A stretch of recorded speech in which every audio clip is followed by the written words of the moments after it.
берет, жүзе коюп берет. Адам эрсин соо болуп турбу. Өзү жалгыз окшойт, жакшы. Өзү жалгыз экен.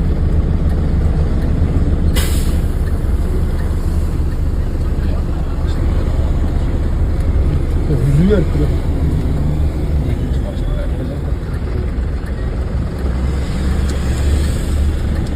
Сол жагы наркомдун арты жагы. Следующий этап.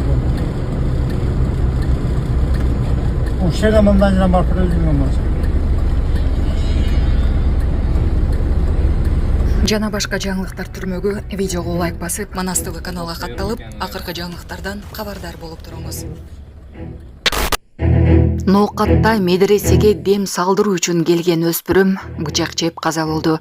Ош облусунун Ноокат районунун Мирмахмудов айыл аймагындагы медреседе 14 жаштагы бала бычакталып каза болду. Бул тууралуу Ош облустук ички иштер башкармалыгынын басма сөз кызматы кабарлады. Маалыматка караганда бул факты каттууга алынып, тергөөгө чейинки текшерүү иштери башталды. Мени кечиргиле. Казакстанда ата-энесин өлтүрүүгө шектүү жигит асынып алган абалда табылды. Атырауда 25 жаштагы жигиттин жансыз денеси үйүнүн кире беришинде табылды. Бул тууралуу Орда жазды. Маалыматка караганда алыс эмес жерден Балка жана 66 жаштагы аял, 61 жаштагы эркек кишинин жансыз денеси табылган. Маркумдар асынган абалда табылган жигиттин ата-энеси болгон. Алдын ала маалымат боюнча кылмыш алар уктап жатканда болгон. Жигит суицидке барар алдында кат таштаган. Катта мени кечиргиле деген жазуу болгон. Кылмыштын чоо жайын полиция иликтеп жатат. Өзгөндө балталанган келиндин окуясы боюнча жаңы жагдайлар маалым болду.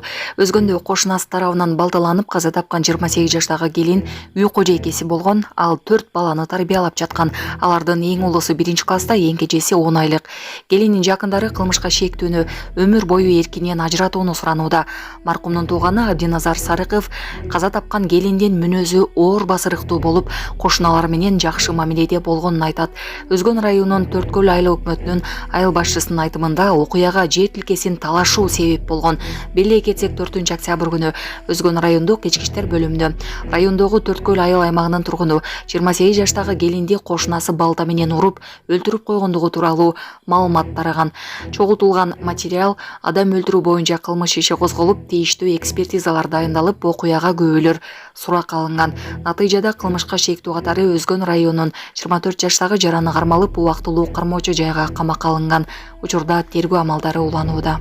Урматтуу Москва шаарындагы мекендештер, эгерде сизди тиш оорусу тынчсыздандырып жатса, анда сизге Умбем клиникасын сунуштайбыз. Стоматология заманбап техникалык каражаттар жана материалдар менен камсыздалган. Жогорку даражадагы адистер өз ишинин сапатына кепилдик беришет. Хирургиялык стоматология, тиштерди кооздоп калыбына келтирүү, кандай гана оор абалдагы тиш болбосун, оорутпай алып салабыз, жулабыз. Тиштерди кесипкөй чеберчиликте, гигиеналык тазалоодон өткөрөбүз. Брекет системабыз да бар. Имплантация жасайбыз. Протездөө, металлокерамика, цирконий жана башка түрлөрдү колдонуу менен сиз каалаган сапатта тиштериңиздерди оңдоп түзөп, салып жана тазалап беребиз. Биздин дарек Москва шаары, ВДНХ метросу, Кондратюка көчөсү 2, байланыш номеру +7 925 103 22 55.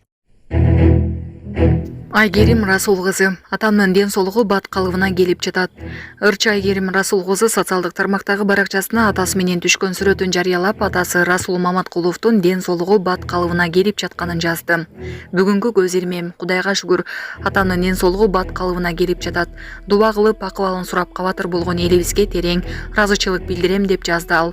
Ырчайым буга чейин видео менен бөлүшүп, 1 ай мурун инсульт алып, азыр дарыланып жатканын жазган. Бейтаптын акыбалы видеого тартылуу сөзсүз кажет, себеби транспортто башка жакка алып кетүүдө оорулуунун акыбалы толугу менен жакындарынын жоопкерчилигинде деген ырчынын жакындары. Казакстандын аймагында ири өрт чыкты. Казакстандын Караганда жана Павлодар облустары чектешкен аймакта өрт чыкты. Өлкөнүн өзгөчө кырдаалдар министрлиги маалымдагандай, табият кырсыгын өчүрүүгө 600 куткаруучу жана 110 даана атайын техника тартылган. Өрттү өчүрүүгө толук рельеф, шамал жолдо болуп жатканы айтылат. Ага жарандык коргонуу органдарынын, жергиликтүү акимияттардын күчтөрү жана каражаттары, аскер кызматчылары тартылган. Бир нече учкутсуз учуучу аппараттар менен аба чалгындоо иштери жүргүзүлүп, Каз авиаспас жана коргоо министрлигинин 4 учагы күйүп жаткан жерге суу ташыган. Акыркы маалыматтар боюнча өрттүн аянты 6000 гектарга жетип, жергиликтүү тургундар эвакуацияланууда. Украина Орусиянын авиабомба, дрон, ракета чабуулуна кабылганын билдирди. Украина 7 октябрда да Орусиянын дрон, ракета жана авиабомба чабуулуна кабылганын бийлик өкүлдөрү билдиришти. Херсон шаардык администрациясынын маалыматына караганда, саат эртең мененки 10дон кийин Херсонго абадан сокку урулду. Шаарга башкарылуучу авиабомбалардан 4 түшкөнү, жарылуу толкунунан жарандык объектилер жана кеминде 6 көп кабаттуу үй талкаланганы, 8 киши жаратылганы, алардын 2, 3 жана 5 жашар наристелер экени маалымдалды.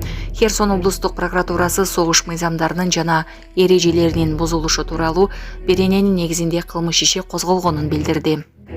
Өткөн түнү жана эртең менен абадан коргонуу системалары Киев аймагында X-47 М2 Кинжал аэробаллистикалык ракеталарынан экөөнү Николаев, Киев, Днепропетров, Сумы, Чернигов, Полтава жана Харьков облустарында шахет дрондорунан 32-ни атып түшүрүшкөнүн, мындан тышкары Украинага каршы Искандер М баллистикалык ракетасы да колдонулганын куралдуу күчтөрдүн басма сөз кызматы кабарлады. Ал эми фронт тилкесинде Покровск жана Курахово багыттарында катуу кармаш жүрүп жатканы маалымдалууда. Орусия Украинага каршы согушун 2022 жылдын февралында ачкан. Ошондон бери агрессиясын улантып, Украинанын чыгышында жай болсо улам алдыга жылып баратканы маалымдалууда. Жакында Нью-Йоркто расмий сапарда жүргөн учурда Украин президенти Владимир Зеленский орус бийлигин тынчтыкка мажбурлап гана көндүрсө болорун айткан.